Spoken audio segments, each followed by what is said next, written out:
17வது அத்தியாயம் அதனுடைய சாரத்தை சாஸ்திரிகள் சொல்லிட்டார். இதேதான் அசாஸ்திர விஹிதமாக இருக்கிற கர்மா நிஷ்பலம்.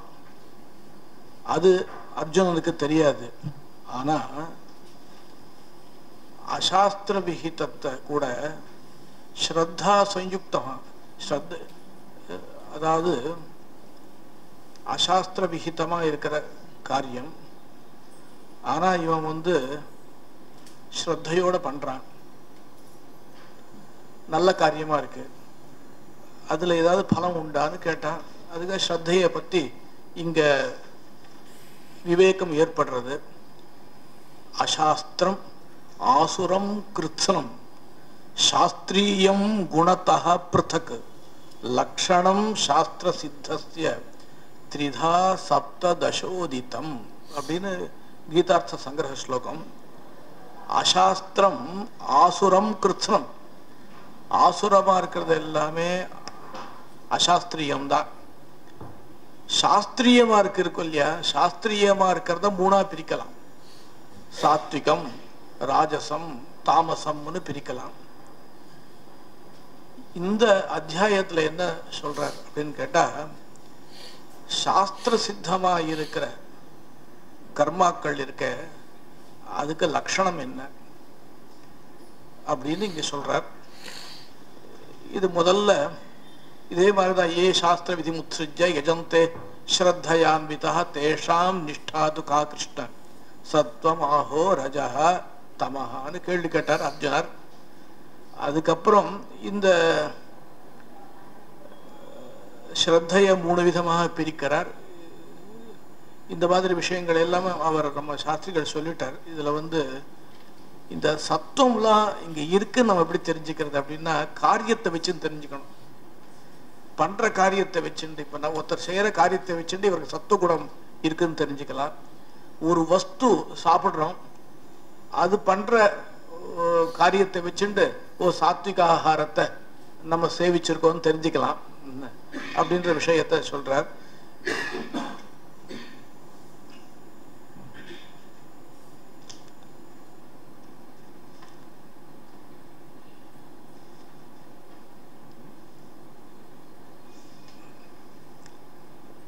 இந்த ஆகார விஷயத்திலையும் சாஸ்திரிகள் சொல்லிட்டார். ஆகாரம் இருக்க அது 3 விதமா இருக்கு. ஆஹாரஸ்தபி சர்வஸ்ய த்ரிவிதோ பவதி பிரியः யஜ்ஞः தபः ததா தானம் தேஷாம் பேதம் இவம் ஸ்ருணு அப்படின்னு ஆகாரத்துல இதை சேர்க்கக்கூடாது. அன்னையும் சொல்லிச்ச எல்லாத்துலேயும் பேதம் இருக்குன்னு சொல்றார். யஜ்ஞோபி த்ரிவிதா, யஜ்ஞமும் 3 விதம், தபஸும் 3 விதம், தானம் கூட 3 விதம்னு அன்னையும் சொல்லணும். இந்த சாத்விக பிரியாக ஆகாராகனு சொல்லும் பொழுது ஆயுசத்த பலாரோக்கியன்னு ஸ்லோகத்துல சாத்விக பிரியமான ஆகாரங்களை சொல்லிருக்கார். இந்த சாத்விக பிரியம் அப்படின்ற இடத்துல என்ன வியாக்கியானம் அப்படின்னு கேட்டா, சத்துவம்னா அந்தఃகரணம். அந்தःகரணத்தினுடைய காரியமா இருக்கிறது ஞானம். இது இங்க சத்துவ சப்தத்தினால சொல்லப்படுறது. சத்வாத் சஞ்சாயத்தே ஞானம் அப்படின்னு இங்கேயே சொல்லியிருக்கு. இந்த சாஸ்திரத்திலேயே சொல்லியிருக்கு.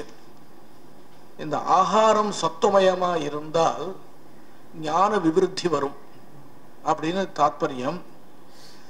இந்த கட்டம்ல லவணாத்யுஷ்ண தீக்ஷ்ண ரூக்ஷ்ண விதாஹினஹான்னு அடுத்த ஸ்லோகம் இருக்கு இல்லையோ, அதுலயும் பெரிய விசேஷம் ஒண்ணும் இல்லை அர்த்தத்துல. இந்த யாத்தயாமம் கதரசம் பூதி பரியுஷிதஞ்சயத்து உச்சிஷ்டம் அபி அப்படின்னு இருக்கு இல்லையா, இந்த உச்சிஷ்டத்தை சாப்பிடக்கூடாதுன்னு இருக்கு. இப்போ உச்சிஷ்டம்ன்றதுக்கு பாஷ்யக்காரர் வியாக்கியானம் குருவாதிபியா அந்நேஷாம் புக்த சிஷ்டம் அப்படின்னு. குருவாதிபியானத்துக்கு என்ன வியாக்கியானம் அப்படின்னு கேட்டா, ஆதி சப்தம் இருக்கு, குருனா குரு. குருன்றதுக்கு என்ன வியாக்கியானம்? குருனா யாரு? இப்ப இந்த காலத்துல குருனா யார் சொல்றோம்? ஒருத்தர்கிட்ட போய் படிச்சுட்டு வந்தா அவளை குருன்னு சொல்றோம். ஒருத்தர் ஒரு நாள் படிச்சா கூட அவளை குருன்னு சொல்லுவோம், ஏன்னா அவ பிரசித்தாளா இருந்தா. அப்பிரசித்தாளா இருந்தா 10 வருஷம் படிச்சாலும் அவ்வளவு குருன்னு சொல்ல மாட்டோம். இது லோகம் இப்படி இருக்கு. அதுபடிலாம் இல்லை. இதுக்கெல்லாம் வியாக்கியானம் பண்ணியிருக்கா பெரியவாள். என்னன்னா உபநீயத்து எஸ் சிஷ்யம் வேதமத்தியாபய த்விஜான்ல சாஸ்திரத்துல சொல்லியிருக்கொல்லையோ அதை தான் எடுத்துக்கணும். இங்க உச்சிஷ்ட அசன வர்ஜம் ஆச்சாரியவத் ஆச்சாரிய புத்திரே விருத்தி அப்படின்னு ஆபஸ்தம்பர் சொல்லியிருக்க. உச்சிஷ்ட அசன வர்ஜம் ஆச்சாரியவத் ஆச்சாரிய புத்திரே விருத்தி அப்படின்னு. அப்போ ஆச்சாரிய புத்திரன் விஷயத்துல உச்சிஷ்ட போஜனம் கிடையாது அப்படின்னு இருக்கு. இங்க ஒரு வைதிகமான ஒரு கேள்வி ஒன்று இருக்கு. அதிதி புத்திரகாமா சாத்தியேபிய தேவேபியோ பிரம்ம உதனோபச்சத் தஸ்யா உச்சேஷணமுதது தத் பிராஸ்னாத் சாரேதோ தத்தான்னு இருக்கு. இங்க வேதத்திலேயே உச்சிஷ்ட போஜனம் சொல்லியிருக்க அப்படின்னு ஒரு கேள்வி. இதுக்கு சமாதானம் என்ன சொல்றாருன்னா, இது பிரம்மோதன விஷயத்துல இது மற்ற விஷயத்துல கிடையாதுன்னு ஒரு சமாதானம். அத்தவா சொல்றேன் அதையும் சொல்றேன். பிரம்மோதன விஷயத்துலன்னு சொல்லலாம். இல்லட்டா இது விதியே இல்லை அப்படின்னு சொல்லிட்டு போகலாம், கதையா சொல்லலாம். இல்லை இது அப்பிராப்தமா இருக்கு, அப்பிராப்தமா இருக்குச்சே விதின்னு ஒத்துண்டுதான் ஆகணும் அப்படின்னு சொன்னால் அப்பவும் அதித்தி சாத்தியமா இருக்கிற தேவ விவகாரத்துல வச்சுக்கலாம். இங்கெல்லாம் கிடையாது அப்படின்னு ஒரு சமாதானம். பல சமாதானங்கள், எந்த சமாதானத்தை எடுத்துக்கிறதோ அவ இஷ்டம். அதனால இன்னைக்கு இருக்கவாள் அதை அனுஷ்டானம் பண்ணணும்னு அவசியம் இல்லை. கடைசியில ஒரு சமாதானம் சொல்றார். நீங்க சொன்னதுதான் இது புக்த சேஷத்தை எடுத்து சாப்பிட்றதுன்னு அர்த்தம் இல்லை. பாத்திரம் ஒண்ணு, புக்த அவசிஷ்ட பாக்க பாத்திரம் இருக்கும் இல்லையா, தத்ஸ்த ஓதன விஷயகம் அப்படின்னு சொல்றேன். அதனால இது வைதிகமா இருக்கிற உச்சிஷ்டத்துக்கு தோஷம் இல்லை. ஆனா சாஸ்திரத்திலேயே ஜேஷ்ட பிராத்தாவுடைய இத உச்சேஷத்தை சாப்பிடலாம் இருக்கு, உச்சேஷணத்தை சாப்பிடலாம் இருக்கு. பர்த்தாவுடைய உச்சேஷணத்தை ஸ்திரீ சாப்பிடலாம் அப்படின்னு இருக்கு. இந்த விஷயங்கள் தவிர்த்து மற்ற விஷயங்களை எடுத்துக்கணும்னு வியாக்கியானம் பண்ணியிருக்கா. இது அவ சம்பிரதாய ரீதியில பார்த்துக்க வேண்டியது விஷயம். என்ன இப்போ பர்த்தாவுடைய உச்சிஷ்டத்தை பத்னி சாப்பிட்றதுன்னு விவகாரத்துல இருக்கு. பத்னியோடைய உச்சிஷ்டத்தை பர்த்தா சாப்பிட கூடாதுன்னு சாஸ்திரம் இருக்கு. என்ன இவ்விவகாரத்துல எது இருக்கு நமக்கு தெரியாது. என்ன மீந்து போறதுன்னு சொல்லி சாப்பிட்டான்னு வச்சோங்களேன், என்ன அதுக்கெல்லாம் நம்ம ஒன்றும் பண்ண முடியாது. சாஸ்திரம் மீந்து போறது என்ன, அதனால நம்ம எதுக்கு அப்படின்னு சொல்லி சாப்பிட்டான்னு. ஆனா உச்சிஷ்டம்ன்ற சப்தத்துக்கு குருவாதிபியா அந்நேஷாம் புக்த சிஷ்டம் அப்படின்னு வியாக்கியானம் பண்ணிருக்கா. ஏன்னா சில இடம் எந்த இடத்துக்கு கொஞ்சம் மாறுது, கொஞ்சம் விசேஷமா இருக்கோ அதை மாத்திரம் சொல்றேன்.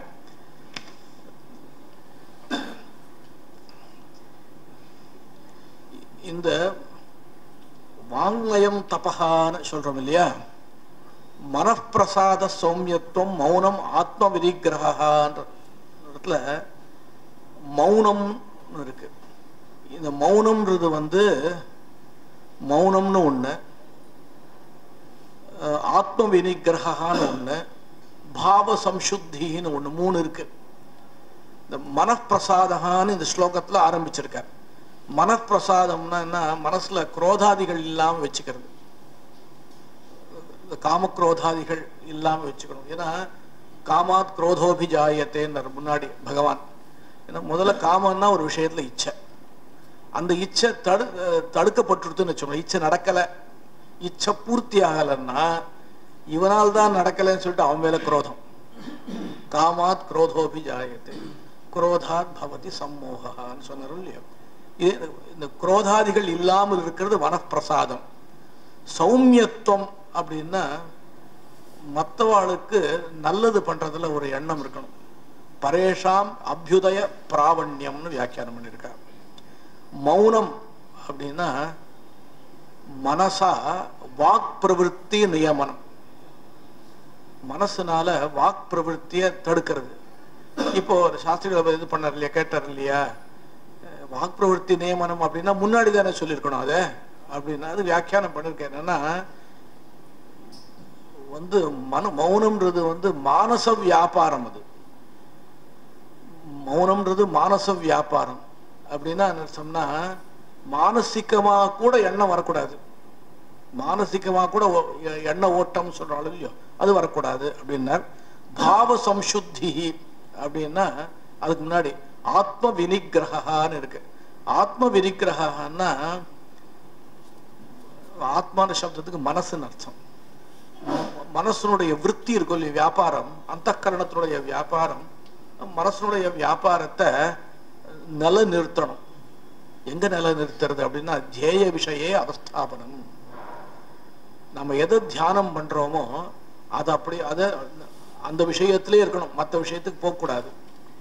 பாவ சம்சுத்தி அப்படின்னா அதுல அவஸ்தானம் பண்ணும் பொழுது அப்போ வேற விஷயத்தையும் நினைச்சுக்கலாமா அப்படின்னா ஆத்ம வியதிரிக்த விஷயங்கள்ல சிந்தையே பண்ணக்கூடாதான். இதுதான் மானசம் தபகான்னு வியாக்கியானம் பண்ணியிருக்கார். இந்த தானத்தை பத்தி சொல்லும் பொழுது அது பிரசித்தமான விஷயம்தான். அதை பாஷ்யத்தை மாத்திரம் படிக்கிறேன். தாத்தவியமிதி யத்தானம் தீயத்தேனபகாரிணேன்னு மூலம் பாஷ்யம். பலாபிசந்திரஹிதம் தாத்தவியமிதி தேசே காலே பாத்திரேச்ச அப்படின்னு சொல்லிட்டு மேல ஒரு விஷயம் சொல்லியிருக்கார். கீதாச்சாரியனே சொல்லியிருக்கார், அனுபகாரிணே அப்படின்னு. இதை கொடுத்தா அது கிடைக்கும்னு அவர் கொடுத்ததுக்காக இது கொடுக்கறதும் தப்பு, இதை கொடுத்தா அது கிடைக்கும்னு நினைச்சு பண்றது தப்பு.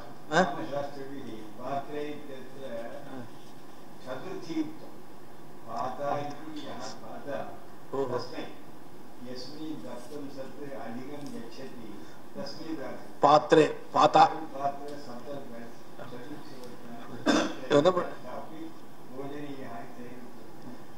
அதாவது இந்த தேசே காலே பாத்திரே அனுபகாரனேன்னு யாக்ஞவல்யரே தானத்தை பத்தி சொல்லும் பொழுது தேச காலாதிகளை பார்த்து தான் கொடுக்கணும் சொல்லியிருக்கார். இது பிரசித்தமான விஷயம்.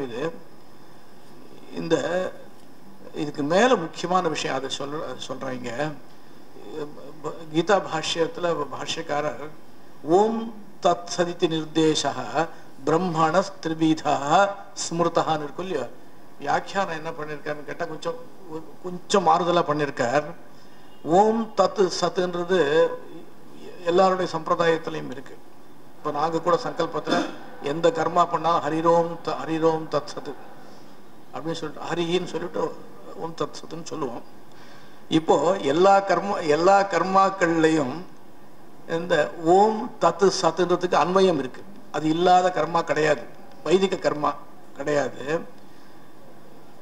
இப்போ அந்த வைதிக கர்மாவுக்கு பிரணவ சயோகத்தினால, பிரணவம் இருக்கிறதுனால தத்து சத்து சப்த வியபதேசத்துவம்னு சாதிக்கிறார்.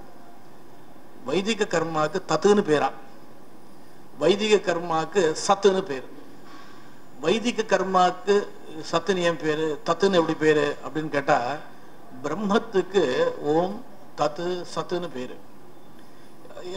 தத்தே பதம் சங்கிரகேண பிரவீமி ஓமித்யேதத்து. அங்க ஓம்னு இருக்கும் இல்லையா, அந்த இடத்துல பதம்ன்ற சப்தத்துக்கு பத்தியத்தை இது பதம்னு பிராபியமா இருக்கிற வஸ்து. தத் விஷ்ணு பரம பதம் தான் இருக்காங்க. அதே மாதிரி ததிதி ஏதஸ்ய மகதோ பூதஸ்ய நாம பவத்தின்னு ஒரு வாக்கியம். இதுக்கு இந்த வாக்கியம் எங்க இருக்குன்னு தெரியல, இது இருக்கு. யோஸ்ய ஏததேவ நாம வேத பவதி தத்துன்னு சப்தம். சன்மூலா சௌமியமா சர்வா பிரஜா சச்சப்தமானது பிரம்ம பரம்ன்றதுக்கு சிரமம் ஒண்ணும் இல்லை. சாந்தோக்கியத்துல ஷஷ்ட பிரபாட்டகத்துல இருக்கு.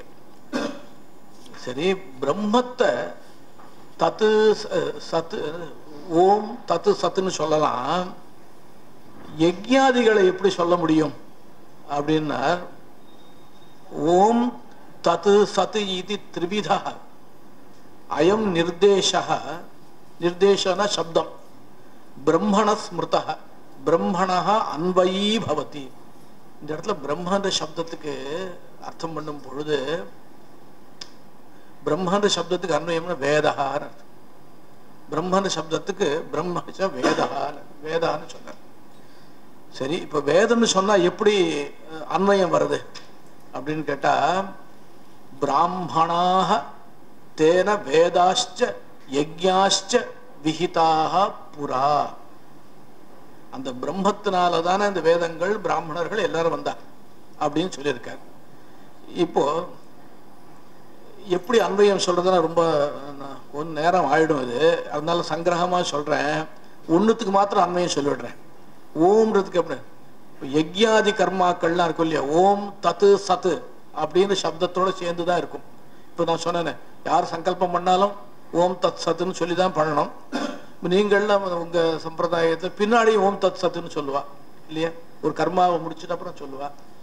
ஓம் தத் சத்துன்ற சப்தான்விதமாக தான் எல்லா கர்மாவும் இருக்கு.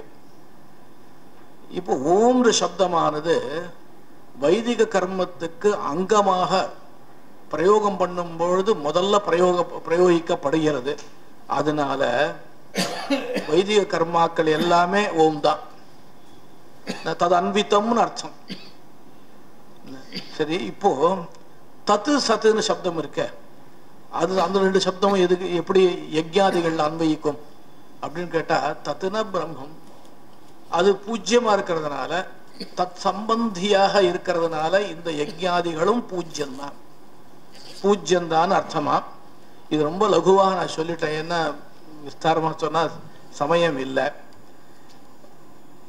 இப்போ இத ததித்யனபிசந்தாய பலம் யஜ்ய தபக்ரியாக தானக்ரியாச்ச விவிதாக கிரியந்தே மோக்ஷ காங்ஷிபிகின்ற இடத்துல இவர் நம்ம சாஸ்திரிகள் சொன்ன மாதிரிதான் பலாபிசந்தி ரஹிதமா பண்ற கர்மாக்கள் எல்லாமே தத்து தத்து தான். ததித்ய அனபிசந்தாய தத்துன்னு அதுக்குள்ள தத்துன்ற சப்தம் வருது அப்படின்னார். தத்துன்ற சப்தம் முதல்ல பிரம்மவாச்சகமா இருந்தால் அதனுடைய சம்பந்தத்தினால இந்த கர்மாவையும் தத்துன்னு சொல்லலாம். எங்க பிரம்மவாச்சகம்னு ஒரு வாக்கியம் நான் முன்னாடி வியாக்கியானத்தை இது படிச்சேன். பாஷ்யத்துல என்ன சொல்லியிருக்க, கிம் தத் கிம் யத் தத் பதம் அனுத்தமம். இது இப்படி சொன்னா அது சஹஸ்ரநாமத்துல இருக்குது. அங்க வந்து யானி நாமானி கவுனானி விக்யாதானி மகாத்மனஹா இப்படிதானே இருக்கு.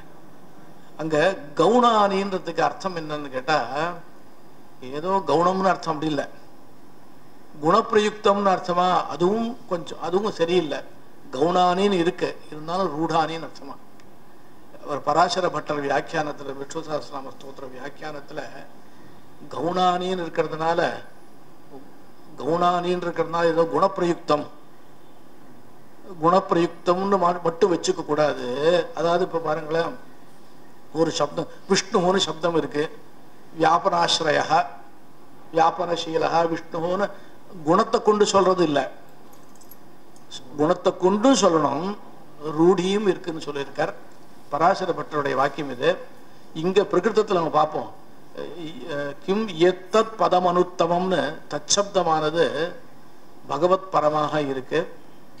அதனால இப்போ அதே மாதிரி வேதாத்தியனம் யஜ்யங்கள் மற்ற மோட்ச சாதன பூதமா இருக்கிற கர்மாக்கள், மோட்ச சாதன பூதமான கர்மாக்கள் சப்தத்துக்கு அர்த்தம் என்னன்னா பரம்பரையா மோட்சத்துக்கு தேவையா இருக்கிற கர்மாக்கள் எல்லாமே தத்துன்ற சப்தத்துக்கு அர்த்தம்தான், தத்துன்ற சப்தத்தினால சொல்லப்பட முடியும் அப்படின்னார். சரி, பிராமணாகனு ஒரு பதம் இருக்கு, அவளை எப்படி தத்துன்னு சொல்லலாம் அப்படின்னார். அப்படிப்பட்ட வேதாத்தியனத்தை பண்றாள், வேதோக்தமான கர்மாக்கள், அப்படிப்பட்ட வேதோக்த கர்மாக்களை அனுஷ்டிக்கிறதுனால அவள் விஷயத்திலையும் இந்த தச்சப்தமானது பரம்பரையாக அன்வயிக்கும்னு வியாக்கியானம் பண்ணியிருக்கார். இந்த சத்பாவே சாதுபாவேச்ச சதித்யேன, சத்பாவேனா வித்தியமானத்துவம்னு அர்த்தம், இருக்குன்னு அர்த்தம். சாதுபாவம்னா சாதுபாவம்னா கல்யாண பாவம்னு அர்த்தம். இப்போ எல்லா வஸ்துக்கள்லையும் சத்துன்ற சப்தமானது பிரயோகிக்கப்படுகிறது. யஜ்ஞே தபசி தானேச்ச ஸ்திதி சதிதி சோச்சதே கர்மச்சைவ ததர்த்தீயம் சதித்தேவாபிதீயதே. அங்க ததர்த்தீயம்ன்றதுக்கு வியாக்கியானம் திரைவர்ணிகார்த்தீயம் அப்படின்னு பண்ணிருக்க. எந்த யஜ்ஞதானாதிகள் சத்துதான் அப்படின்னு இதுக்கெல்லாம் வியாக்கியானம் பண்ணக்கூடாது. அஸ்ரத்தையா ஹுதம் தத்தம்னு இருக்கும் இல்லையோ, அந்த இடத்துல தத்தம் ஹுதம்ன்ற இடத்துல இது பிரசித்தமான அர்த்தம் இல்லை, பிரசித்தமான அர்த்தம் தான். இந்த தத்தம் ஹுதம்ன்ற இடத்துல பாவம் தான் விவக்ஷிதம். தானம், அஸ்ரத்தையா தானம், அஸ்ரத்தையா ஹோமா, இதுக்கு அசத்துன்னு பேரு அப்படின்னு சொல்லி முடிக்கிறார். இந்த அத்தியாயத்துல இன்னொரு முக்கியமான விஷயம் என்னன்னா,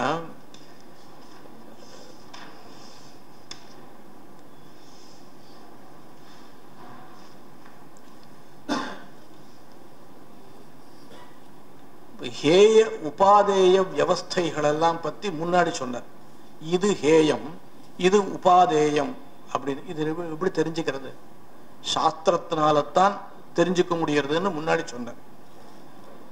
இப்போ இந்த 17வது அத்தியாயத்துல ஸ்ரத்தையை பத்தி சொல்றாரு. ஸ்ரத்தையை பத்தி சொல்றார், மற்ற ஆகாராதிகளை பத்தி சொல்றாரு இல்லையா? அதுக்கு என்ன சம்பந்தம்? அதுக்கு என்ன சம்பந்தம் அப்படின்னா, முன் அத்தியாயத்துல தெய்வாக பூத சர்கௌ துவௌ அப்படின்னு சொன்னார். 2 பூத சர்க்கங்கள். பூத சர்க்கங்கள்லாம் 2 விதமான பூதங்கள், தெய்வமான பூதங்கள், ஆசுரமான பூதங்கள்னு சொன்னார். அது சொன்னதுக்கு தாற்பயம் என்ன? இந்த சொன்னது தாற்பயம் என்னன்னா, இப்படி எல்லாம் இருக்கார், இப்படி எல்லாம் ஜீவன்கள் இருக்கான்னு நமக்கு தெரிஞ்சுட்டோம். ஆனால் தத்துவ ஞானம் நன்னா வரும். பரமாத்மா தான் பிராப்பியன், அடையப்பட வேண்டியவன் பரமாத்மா. அவனுடைய தத்துவத்தை நம்ம தெரிஞ்சுக்கணும்னா மற்றவாளை பத்தி நன்னா தெரிஞ்சுக்கணும். மற்றவாளை தெரிஞ்சுட்டாதான் பரமாத்மா விலட்சணம் தெரிஞ்சுக்க முடியும். அதான் பிராப்பிய தத்துவ ஞானம். அதுக்கப்புறம் சரி, பிராப்பிய தத்துவ ஞானம் வந்துடுது, பிராப்தி உபாயத்தை தெரிஞ்சுக்கணும் இல்லையோ, அதையும் முன்னாடி சொல்லிட்டார். முன் அத்தியாயத்துல சாஸ்திர விதினால எல்லாத்தையும் தெரிஞ்சுக்கணும்னு சொன்னதுனால பிராப்தி உபாயத்தையும் சொல்லியாச்சு. இது 2த்தையும் எப்படி தெரிஞ்சுக்கிறதுன்னு கடைசியில முடிச்சார் அப்படின்னார். எஸ் சாஸ்திர விதி முத்ஸ்ருஜ்யன்னு வாக்கியம் இருக்கு, தஸ்மாத் சாஸ்திரம் பிரமாணந்தேன். அதனால எல்லாம் சாஸ்திரத்தினாலதான் தெரிஞ்சுக்கணும்னு சொல்லி முடிச்சார். இப்ப என்ன பண்றாருன்னா, இந்த விபாகம் இருக்கும் இல்லையோ, தெய்வம், ஆசுரம், இந்த மாதிரி விபாகங்கள்லாம் இருக்க, இந்த விபாகத்தை பத்தி இன்னும் ஒரு விளக்கமான ஒரு அறிவு நமக்கு வரணும். அது வரத்துக்கு என்ன பண்ணணும்னா, இந்த மாதிரி ஸ்ரத்தா, இந்த மாதிரி சாத்விகம், இந்த சத்வாதி குணங்கள் இருக்க, இந்த சத்வாதி குணங்களை கொண்டுதான் எல்லாமே வருது. இப்ப யஜ்யம், தானம், தபஸ் எல்லாத்தையும் சாத்விகம், ராஜசம், தாமசம்னு பிரிவெல்லாம் சொன்னோமானால் நமக்கு இந்த தெய்வம், ஆசுரம்ன்ற விஷயத்துல இன்னும் விளக்கம் ஏற்படும். அந்த விளக்கம் ஏற்பட்டாதான் பிராப்பிய தத்துவ ஞானம் வரும் அப்படின்னு இங்க இந்த அத்தியாயத்தினுடைய ஆரம்பம் ஏன் அப்படின்ற கேள்விக்கு பதில் வருது.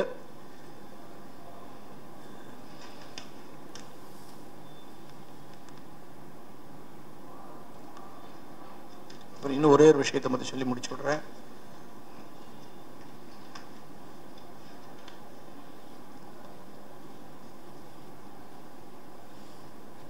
இந்த யாத்தயாமம் கதரசம்னு இருக்கும் இல்லையா, அந்த யாத்தயாமம் சப்தத்துக்கு வியாக்கியானம் பண்ணிச்சு சிரகால அவஸ்திதம்னு சொல்லியிருக்கார்.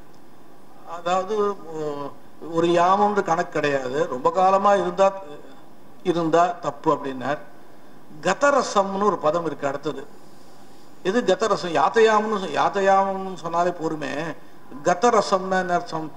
தியக்த ஸ்வாபாவிக ரசம்னு அர்த்தம். அப்போ யாத்தயாமெல்லாம் கதரசமா தானே இருக்கும் அப்படின்னா, எல்லா யாத்தயாமெல்லாம் கதரசமா இருக்காதான். யாத்தயாமம் எல்லாமே கதரசமா இருக்காது. ஆஜ்யவத்து அதே திருஷ்டாந்தம் வேதாந்த தேசிகர் சொல்லியிருக்கார். என்ன ஆஜ்யவத் கிருத்தம் மாதிரி அப்படின்னு சொல்லியிருக்கார். எல்லாமே அப்படி இருக்காது அப்படின்னு. பூத்தின்றதுக்கு துர்கந்தோபேதம்னு சொல்லியிருக்கார். பரியூஷித்தம்னு இருக்கு இல்லையா.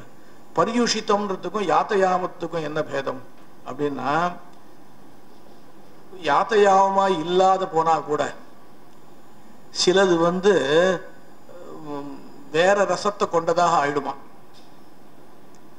யாத்தையா ஒரு யாமம் வச்சு சிலதெல்லாம் வந்து உடனே சாப்பிட்டுடணும், சிலதெல்லாம் வந்து ஒரு மணி நேரம் கழிச்சு சாப்பிடலாம்.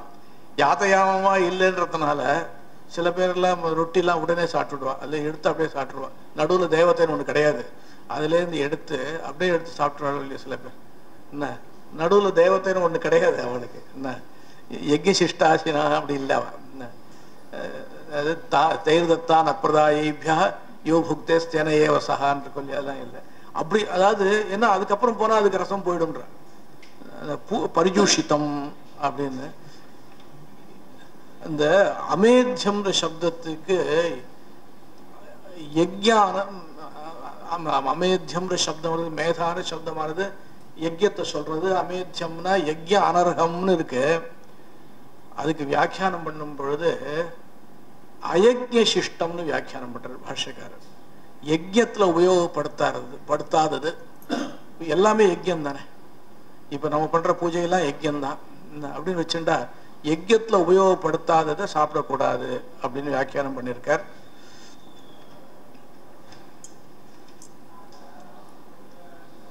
இன்னொரு முக்கியமான விஷயம் சொல்லிடுறேன். சத்கார மான பூஜார்த்தம்னு இருக்கும் இல்லையோ, அந்த இடத்துல வியாக்கியானம் கொஞ்சம் விசேஷமா எனக்கு தோணுது. சத்காரம்னு ஒண்ணு இருக்கு, மானம்னு ஒண்ணு இருக்கு, பூஜைன்னு ஒண்ணு இருக்கு. மூணுத்துக்கு என்ன பேதம்? இவருக்கு சத்காரம் பண்றா, இவருக்கு சம்மானம் பண்றா, இவருக்கு பூஜை பண்ற, மூணு ஒரே அர்த்தம் தான் என்ன இப்ப லௌகிக்கத்துல. ஆனா இங்க என்ன வியாக்கியானம் பண்றாருன்னா, மனசுனால ஆதரம் பண்ணா சத்காரமா, மனசா ஆதரக சத்கார. ஏன்னா இனிமே யாராவது சத்காரம் பண்ணா அவளை போய் கேட்கணும், நீ மனசா ஆதரக இது இருக்கா, சத்காரக.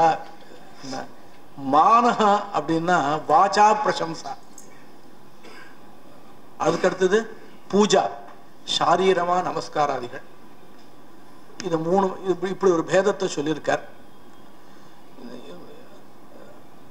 பலாபிசந்தி பூர்வகமாக சத்காராதிகளுக்காக தம்பத்துக்காக யார் ஒருத்தன் பண்றானோ அவனை பத்தி தான் இங்க ராஜசம்னு சொல்லியிருக்க. அந்த காரியம் இருக்கே ராஜசம் அப்படின்னு. இந்த சலம்னு ஒரு அழகான பதம் இருக்கு. கிரியத்தே ததிக புரோக்தம் ராஜசம் சலம் அத்ருவம். அத்ருவம்னா புரியறது க்ஷயிஷ்ணுவர். சலம் அப்படின்னா பாத்த பயேன சலன ஹேத்து அப்படின்னு. பாத்த பயேன சலனத்துக்கு ஹேத்துவா இருக்கு. இந்த மூட கிராகணன்றது மூட சப்தத்துக்கு அவிவேகின்னு அர்த்தம், அவிவேகின்னு அர்த்தம் பண்ணியிருக்கார். மூட கிராகேண மூடாக அவிவேகினா. ஆக மொத்தம் இப்போ இந்த 17வது அத்தியாயத்துல பலவிதமாக சாத்விக ராஜச தாமச பேதேன பலவிதமான யஜ்ஞாதிகள் ஸ்ரத்தா இதெல்லாம் பத்தி சொல்லியிருக்கார். 18வது அத்தியாயத்துல இது வரைக்கும் சொன்ன விஷயங்கள் இருக்க, இதுல ஓம் தத் சதிதி நிர்தேசகான்னு இருக்க, அதை எடுத்து வியாக்கியானம் பண்ண போறார். நமஸ்காரம்.